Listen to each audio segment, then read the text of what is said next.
Welcome to the bold analysis, ladies and gentlemen. I want to ask a question. What is the value of spending 17,000 on one Kenyan to talk to him or her for 20 minutes? What is the value of that? And as a president of the Republic of Kenya, you have a Facebook page with a digital team. You also have national broadcast, KBC, and you can as well reach out to the mainstream media or even sponsor an advert in the print media. What is the value? And if that is how it will cost, will we achieve the Singapore dream that we are talking about? Ladies and gentlemen, I want you to imagine today the president hosted a delegation from Turkana. And we are going to look at that. Kindly subscribe to our channel, click the notification bell and like our videos. And thank you very much for supporting this podcast. We do this each and every day because of your support. Subscription is absolutely free. The advantage here is when you subscribe to our channel, you'll be getting notifications whenever we publish our videos. And of course, you will not miss our well-analyzed videos. So always subscribe and also visit our sister channel, The Bold Foundation. This is a channel where we document the charity projects that we do. And if you want to get full story, you can visit that channel. We have some interesting stories just there for you so that you can listen to. Let me tell you, William Ruto hosted over 100 delegations from Turkana County. Now, from Turkana to Nairobi is roughly 3,700 by bus. This including security escort because it's a very high-risk area. So to and fro is 7,000. And then each delegate receives a minimum of 10,000. So that means you will spend 17,000 to speak to a Kenyan. And when you get to Statehouse, you will talk for him or her for only 20 or 30 minutes. And it was 20 minutes. This is the level of extravagance that even as president talks about the Singapore dream, you fail to see it. Sometimes you fail to see the Singapore dream he's talking about. We are going to change this country. Believe you me. Hii inchi tutaibadilisha. We have what it takes as a nation.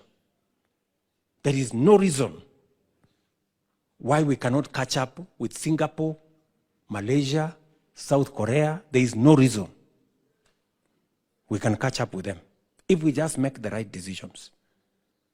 And I'm going to go out of my way to make sure we make those decisions. I'm going to provide the leadership. Is Singapore president doing what we are doing? Is Singapore president having that sort of extravagance?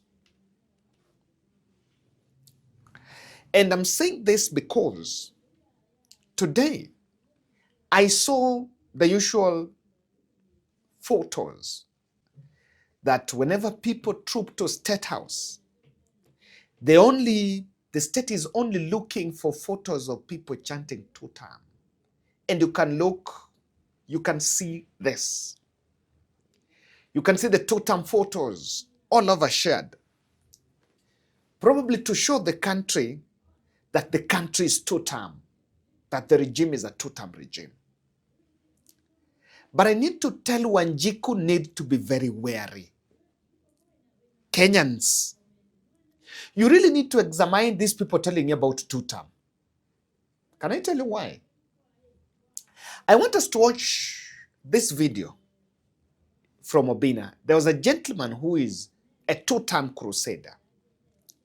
Can you, just a simple thing of housing, I wanted to watch how this guy was fumbling to defend why he's talking about two-term. Ni kitu ambaye hata mimi nimewitness rafiki yangu. Hata mimi nimebook affordable housing. Nimebook hiyo nyumba. Umebook wapi? Si hapa jenga. So unaenda unabook aje? Si unalipa pesa deposit. Wapi? Si ni hapo nini? Kwa nini hapa? Si unalipa pesa hapo kwa serikali alafu una nini? Wapi? Obina wacha nikwambie. Wewe umebook affordable housing, umebook aje? Mtu anabook wapi nyumba? Si unaingia kwa online alafu unapewa direction ndio unabook. Wapi online wapi? Obina wacha nikwambie ndugu yangu. Tuache kupiga kitu ambayo tulia tu tumalize na hii nyumba affordable housing kwanza. Si umebook. Wewe ulibook aje? Na nyumba umebook ni size gani? Ni one bedroom. Pesa ngapi? Nilipa almost 60,000. Ulilipa 60? 60. So hiyo nyumba ni pesa ngapi? Hiyo nyumba ukilipa yote inaweza kuja around kitu kama 200 and something. Inaweza kuja 200 and something. Something yeah. Ukilipa yote. Pole pole. So for you to have ni two bedroom or one bedroom? One bedroom. For you to have a one bedroom in Mukuru kwa Njenga affordable housing, you are required to pay around 200,000. No, not 200. Ukishagia kwa nyumba. Lakini utapata unalipa almost 4,000 per month. So total cost ya nyumba ni pesa ngapi? Around 300,000. 300,000. It's very cheap. Sai tulia Nyando, tulia. Wewe unaishi kwa mabati bwana. Okay. Mabati ni shilingi 1,000. Mimi naweza kulipa hata. Tulia tu kwanza. Na wewe umebook. Mimi nimebook na hata sasa hivi ninaishi mimi nalipa rent. Na ulibook through wapi? Ulibook aje? Wacha nitakupia direction vile nabukiwa.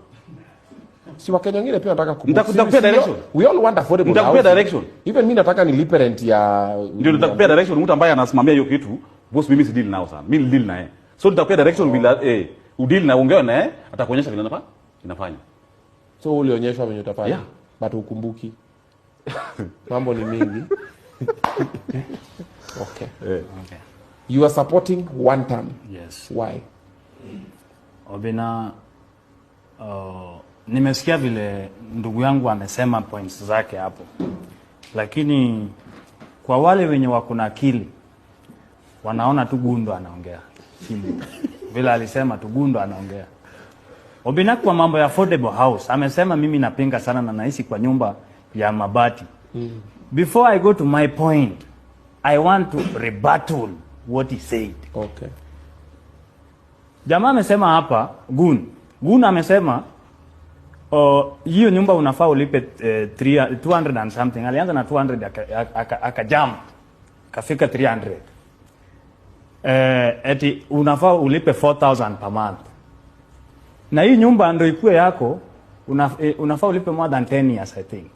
10 years. Obina 4,000 times 12 months times 10 ni ngapi?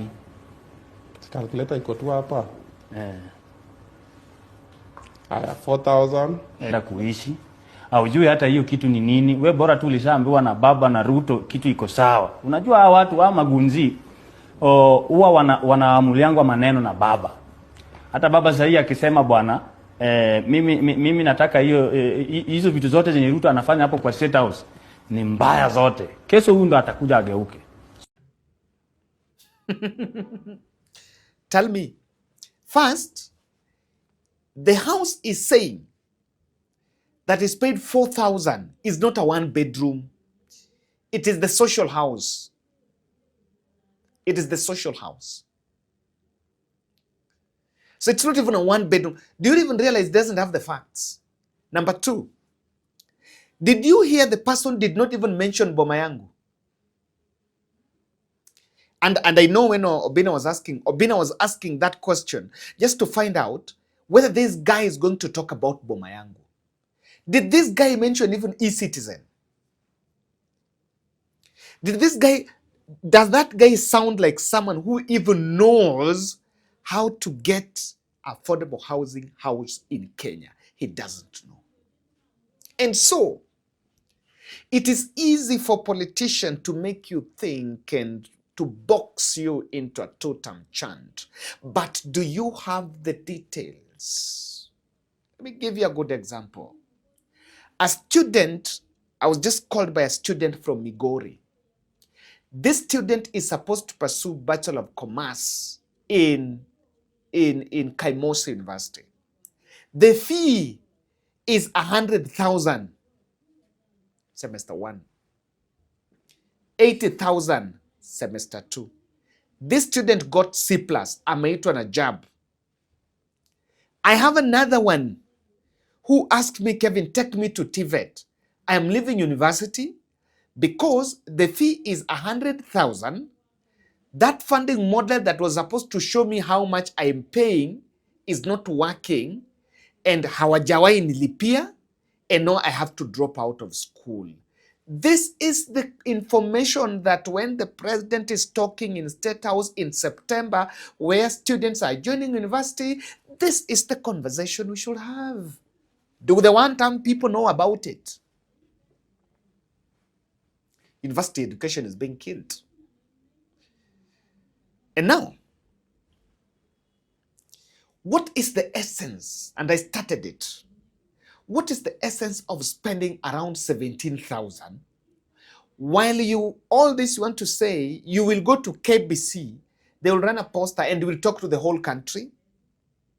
You can go to, you can,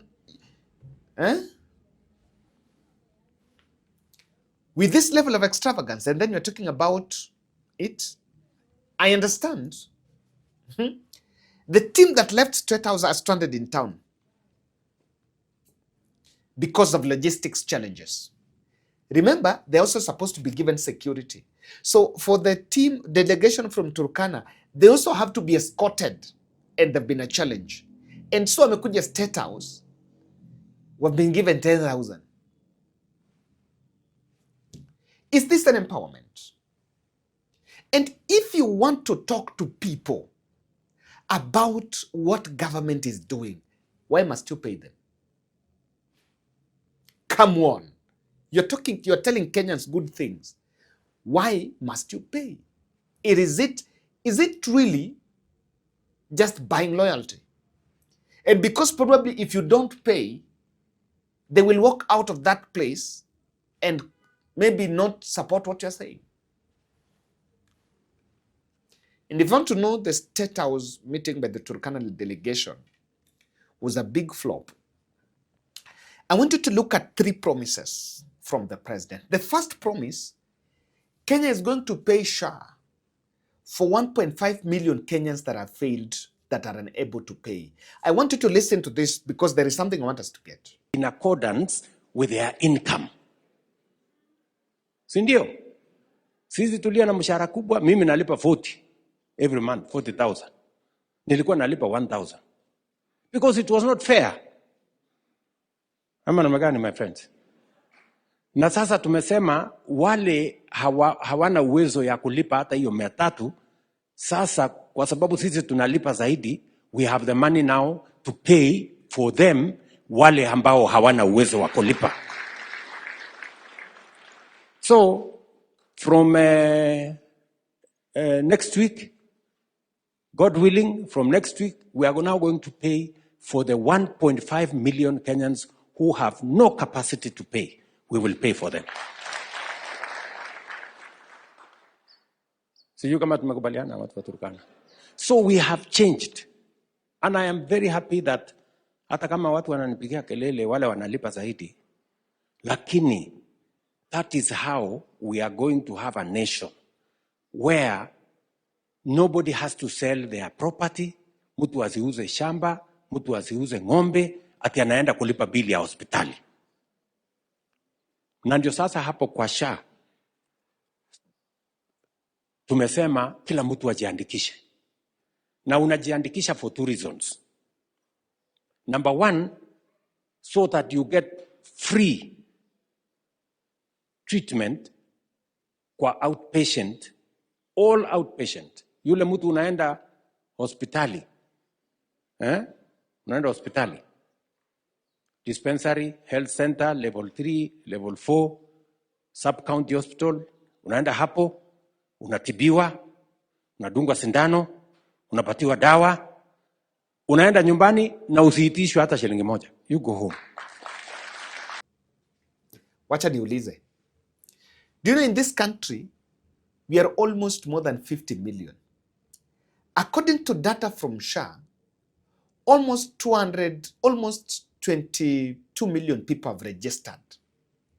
What you're not being told is as to whether they've been paying their premiums as expected. But where is this data that there are 1.5 million Kenyans that have not paid? And do you believe that in the whole country, only 1.5 million are unable to pay SHA? All the rest are able. Do you believe so? 80 out of the 50 million of us, we are doing well, except only 1.5 million. Where is that data coming from? Where is the source of that data? According to which ministry? Who has said it? Can you substantiate that only 1.5 million are unable to pay? Can I tell you what? They're supposed to pay primary health care to this dispensary. Ile pesa government inafai itume. There are quite a number. Even in Nyanza alone, or even Turkana and North Rift alone, they're more than that who are unable to pay. But William Ruto wants to make you believe that we are doing well, that there is only 1.5 million that are unable to pay. Look at that. A second lie I've had is about replicating Galana Kolalo project in River Turkana. Apparently, as he's saying it, and irrigation programs are going on. Galana, we want to do Upper Turkana. Upper Turkana, tunaweza kuzalisha mahindi, tunaweza kuzalisha mchele, tunaweza kuzalisha sukari. Mewaeleza kuhusu mambo ya food security. Sindio? Tuko na all the other irrigation programs that are going on. Niliita huyu Lomurlokai, huyu Jeremia, na nikaita governor wa West Pokot. Tuko na maji mingi hapo Turkana, inatuletea hasara huko nyuma. The lake is growing, yet we don't have water ya irrigation na ya nini. So we can do between 50 and 100,000 acres between Turkana and West Pokot kutumia hiyo maji. So I have also instructed the military, tutaweka sasa mfereji. We are committing 2.5 billion shillings kutoa maji Turkana, tupeleke Lokichar, na hapa katikati yote tuone vile mtakunywa maji, na vile vile tutafanya irrigation ya Turkana hapo. You know, I have already gotten some people. And has deployed military and has set about 2 billion for this project. We are hearing that for the first time. And do you know, the military are not the ones that are doing work in Galana Kolalo. Galana Kolalo, the investor is just a private investor there. And now, there's discussion about River Turkana. So at this point, the question is this. Do you remember Water and Irrigation CS appearing in Senate and saying, out of all those dams and water ponds that the president was talking about in 2022 and 2023, not even a single dam is complete. And in Statehouse, the president is talking about irrigation programs going on. They're not new ones. They're just the more irrigation scheme, the Ahero one, and so on and so forth. Nothing new really going on. Here, Ruto speaks about Turkana. It's another promissory note I've looked at. The other one, the plan to take drugs to the hospital directly. Wametengeneza ile inaitwa facility improvement fund in every facility. Sasa pesa hatutumi tena kwa county.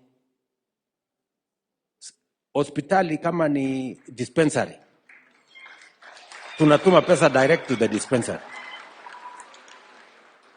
Ni mnanielewa? Ndio hiyo dispensary waweze kuwa na dawa yake, waweze kulipa mambo yao pale, na vile vile we are now moving na our governors. Tumekubaliana pia na governors madawa, kwa sababu shida kubwa sana katika hospitali zetu ni madawa. Mtu anaenda kwa hospitali anaandikiwa makaratasi mingi, mwisho hakuna dawa. Ama namna gani? Si ndio? So nimeketi chini hawa ndugu zangu governors, na tumekubaliana na governors, and I'm going to work with them because we must sort this problem. Sasa KEMSA tumepatia pesa KEMSA another 10 billion ya kuhakikisha kwamba kuna madawa hapa KEMSA every day.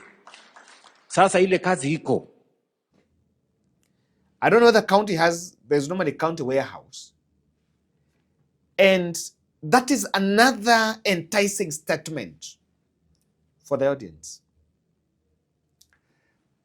Do you think the problem is that there's no transport to take these drugs to the hospitals? Do you think if you walk to a dispensary and you're not getting drugs, do you think the issue is normally the transport? No. The point is this. Those who operate within the judiciary are operating their private facilities. So they are them that steal these drugs from the public facilities, and then they go and resell at a higher price in the private facilities. That's number one. Problem number two. KEMSA has been riddled by multi-billion scandals, and it has never operated to its optimum level. Here, we're talking about the easier thing that people to hear, that the issue is never about transport.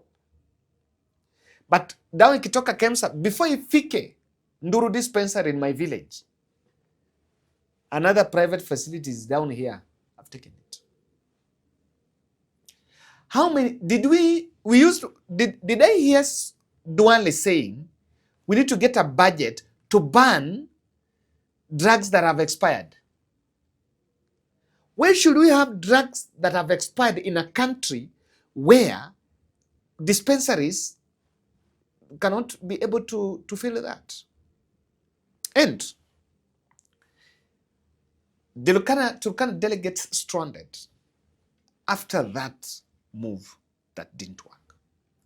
And this is my true reasons why the delegation, the issue of spending all that taxpayers' money to take delegation to talk to the president is a waste of money and it's a flop. I did not hear president talking about any complete project in Turkana. We are into the third year of Kenya Kwanza administration. I've not heard of a single complete project. He's only spoken about SHA. SHA this, SHA that. No single project. It is just another promissory note. I've set 2 billion. I'm sending the military to make sure River Turkwel works. Another promissory note, I'll ensure now drugs will come directly to the dispensary and not go through, as if that is even possible. President's pronouncements are not backed with any budgetary allocation, number one, and again, evidence of fact. And they look like proper G's. That is why I think SHA, at the moment, the problem has been about the corruption. Did you realize that today he's not talking about that corruption? Hiyo sasa aongelei, sahii anaongelea about other things and other promises. How they are going to pay. The pitch on those who have paid are going to pay for others. Looking more like a charity program. It's not, it has failed to talk about the system efficiencies and lapses, and is only amplifying what exactly looks like a charitable program.